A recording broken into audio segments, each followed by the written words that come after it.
Assalamualaikum warahmatullahi wabarakatuh. Saya Clara Melia Putri dengan NIM G1E1210009 akan menjelaskan tentang tata nama, sifat fisika, sintesa, dan reaksi kimia dan senyawa karbonil, aldehid, dan keton. Jenis-jenis senyawa karbonil. Senyawa karbonil, suatu gugus karbonil dikarakterisasikan oleh jenis-jenis senyawa berikut. Yang pertama, urea. Urea adalah senyawa organik tunggal yang tersusun dari unsur karbon, hidrogen, oksigen, dan nitrogen dengan rumus CON2H4 atau NH2 kali 2CO.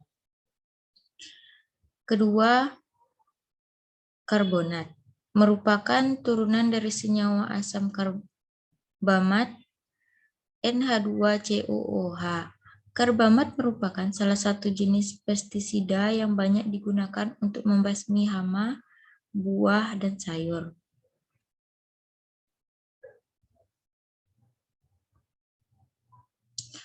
Contoh dari senyawa karbonil anorganik adalah 1.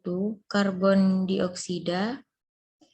Karbon dioksida CO2 adalah gas cair yang tidak berwarna, tidak berbau, tidak mudah terbakar, dan sedikit asam. Kedua, karbon sulfida.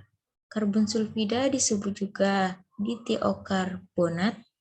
Anhidrida adalah cairan tak berwarna dengan rumus kimia CS2. Yang ketiga, fosgen. Fosgen adalah senyawa kimia berwujud gas dalam suhu kamar dengan rumus kimia CoCl2,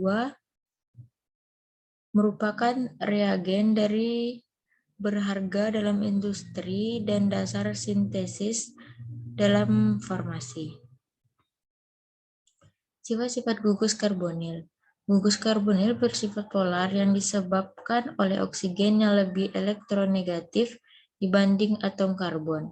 Ikatan rangkap CO dalam karbonil mengandung ikatan sigma dan ikatan pi.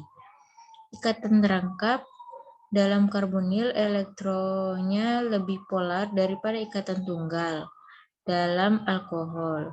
Atom oksigen pada gugus karbonil mempunyai elektrovalensi yang dapat bereaksi dengan sebuah proton untuk menambah muatan positif dari karbon karbonil.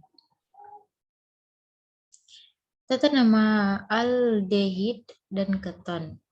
Aldehid dan keton adalah senyawa turunan alkana yang memiliki rumus molekul sama.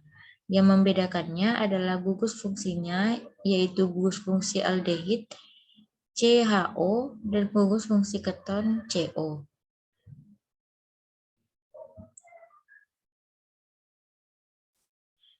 Tata nama aldehid. Yang pertama, EUPAC. Dehid disebut juga alkanal.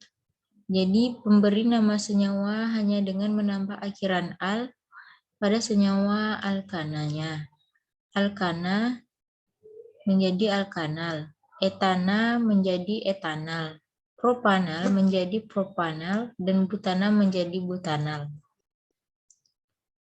Jadi, pemberian nama senyawa aldehid cukup mudah, bukan? Pemberian nama senyawa seperti di atas adalah untuk senyawa rantai lurus. Jika bercabang, maka pemberi namanya akan berbeda.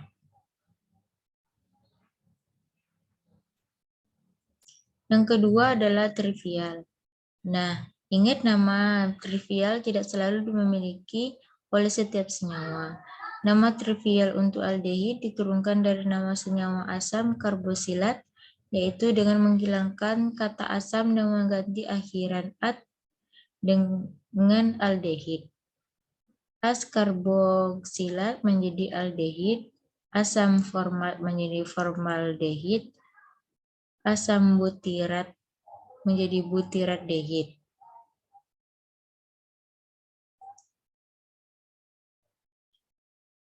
Tata nama senyawa keton, EUPAC. Untuk menentukan nama senyawa keton secara EUPAC sama saja dengan aldehid, yaitu menentukan rantai induk. Rantai induk harus mengandung gugus CO. Alkana menjadi alkanon, seperti nama cabang, posisi gugus fungsi, nama rantai induk, ditambah on. Sintesa keton dan aldehid. Sintesis keton, ada beberapa cara yang dapat dilakukan untuk mensintesis keton. Keton dapat disintesis dari suatu alkena yang mengalami reaksi ozonolisis.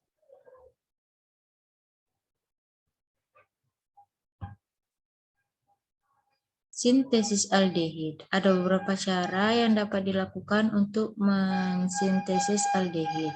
Yang pertama, aldehid dapat dioksidasi dari alkohol primer dengan menggunakan asam kromat. Yang kedua, aldehid dapat disintesis dari senyawa alkena menjadi reaksi ozonolisis. Oksidasi aldehid. Reaksi oksidasi terhadap aldehida menggunakan reagen oksidator yang bervariasi akan menghasilkan asam karbosilat. Oksidator yang paling umum digunakan untuk aldehida adalah kalium dikromat. Aldehida juga dapat teroksidasi menjadi asam karbosilat oleh oksigen bebas di udara.